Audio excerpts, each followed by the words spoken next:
बिस्मिल्लाहिर्रहमानिर्रहीम। अस्सलाम वालेकुम प्यारे नाजरीन। गंदम का आटा दुनिया में सबसे ज़्यादा इस्तेमाल होने वाला अनाज है। शायद ये आप जानते भी हैं। सबसे बुनियादी ज़रूरत है इंसान की इब्तदाई ज़रूरियात ज़िंदगी में रोटी को सबसे ज़्यादा अहमियत और फोकियत दी जाती है।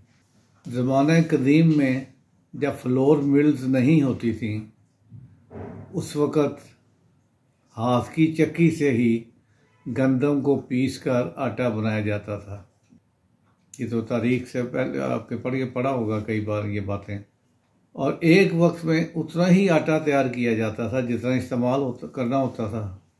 हर वक्त ताज़ा आटा पीसकर ही इस्तेमाल किया जाता था ताकि उसकी हकीकी ग़िज़ाई सलाहियत बरकरार रहे। वो संभालने का तरीका नहीं था, ना फ्रिजें थी, ना कोई और वैसी चीज़ थी। वो उतने ज़रूरत के मुताबिक बनता था। मगर आज के दौर में फ्लोर मिल्स बहुत बारीक आटा तैयार करती हैं, जिससे गंदम के ग़िज़ाई अज्जा की बहुत बड़ी मिक़दार ज़ाया हो जाती है। क्योंकि गंदम की पिसाई, सफाई और ऐसे कीमियावी अमल से गुजारा जाता है जिसके बाद आटा ग़िज़ाइयत से महरूम महज एक सफ़ूफ या पाउडर सा बन के रह गया है। गंदम का आटा दुनिया के हर शख्स की ज़रूरत है, लेकिन इस आटे से चोकर और सूजी निकाल लिए जाएं तो ये बिल्कुल बेकार हो जाता है। और ऐसे जैसे कोई प्लास्टिक की चीज़ हम रोटी चबा रहे हैं, दांत दर्द होने शुरू हो जाते हैं रोटी चबाते चबाते।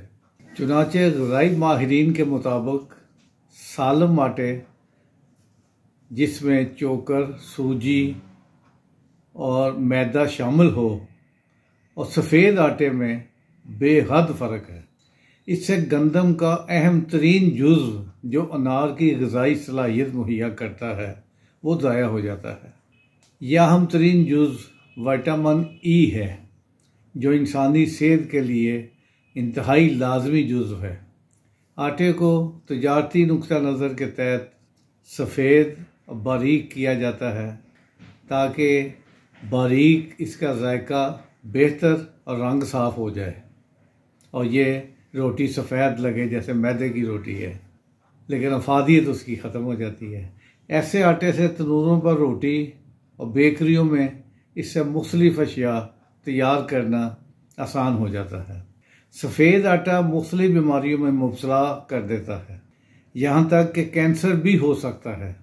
नाज़रीन, गंदम बिलाशुबा सबसे ज़्यादा ग़िज़ाइयत से भरपूर और तवानाई फराहम करने वाला अनाज है। अब मैं आपको इसकी ग़िज़ाई अहमियत से आगाह करता हूँ। ज़रा तवज्जो से सुनिए। कुदरत ने गंदम में calcium, carbohydrates, iron, B complex शामिल किए हुए हैं।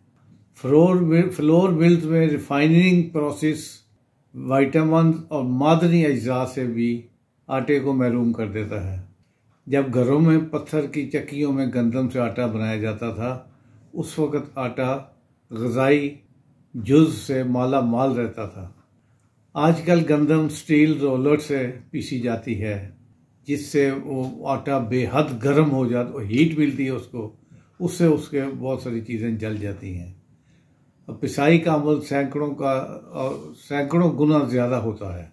इससे ग़िज़ाई फ़वाइद कम हो जाते हैं।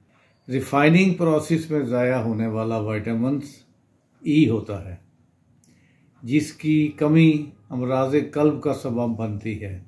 विटामिन और मादनी अज्जा के निकल जाने से सफ़ेद आटा काबज़ भी हो जाता है और निज़ाम हज़म में ख़राबी के साथ साथ नशो नमा के अमल को भी मुतासर करता है। चोकर समेत गंदम का आटा अमराज़ क़ल्ब, मिसाना के मरीज़, छोटी आंत का मर्ज़, अपेंडिसाइटिस, हत्ता कि अपेंडिसाइटिस भी उससे नहीं होती, मोटापा, शुगर और कब्ज़ पैदा करता है। नाज़रीन, गंदम की घास का बड़ा जुज़ क्लोरोफिल इंसानी बदन के लिए बहुत मुफीद होता है। ये खून साफ़ करता है। इस घास का जूस बाकायदगी से पीने वाले का बदन जहरीले मादों से पाक हो जाता है। जिससे सेहत मिसाली रहती है। गंदम का चोकर आमतौर पर आटे से निकाल दिया जाता है। वो आटे की निस्बत ज़्यादा ग़िज़ाइयत बख्श और सेहत बख्श होता है, जो कब्ज़ के लिए बहुत मुफीद होता है, यानी कब्ज़ कुशाई करता है। नाज़रीन, गंदम को दलिया के तौर पर भी खाया जाता है। क्योंकि दलिया चोकर समेत होता है, इसलिए ये इंतहाई आला दर्जा का पकवान समझा जाता है। अगर इसमें सुबह के नाश्ते में एक चम्मच शहद भी शामिल कर लिया जाए तो इंतहाई सेहत बख्श ग़िज़ा बन जाती है। मगर इसके बरक्स हमारे यहाँ मैदा का इस्तेमाल बहुत ज़्यादा है। नान, सुबह के नाश्ते में तिलों वाले नान, कुलचे, बेकरी की अशिया, डबल रोटी और बर्गर वगैरह बच्चे बड़े सब बड़े शौक़ से खाते हैं, जो महज लज्जत दहन यानी ज़ुबान का मज़े के तौर पर, एक लज्जत के तौर पर तो आप खा सकते हैं, मगर गंदम के फ़वाइद के मुनाफी होते हैं। इंशाअल्लाह कल किसी और नेमत खुदाबंदी के साथ हाजिर होऊंगा। आपने अगर हमारा चैनल सब्सक्राइब नहीं किया तो आज ही कर लीजिए, ताकि आपको रोज़ाना हमारी नई वीडियो मिलती रहें। आज की अच्छी बात, साइल को खाली हाथ ना लौटाओ, क्योंकि ये अल्लाह का तुम पर करम है कि अपनी मखलूक को तुम्हारे दरवाज़े पर भेजता है। हंसते वसते रहिए। अस्सलाम वालेकुम, खुदा हाफिज़।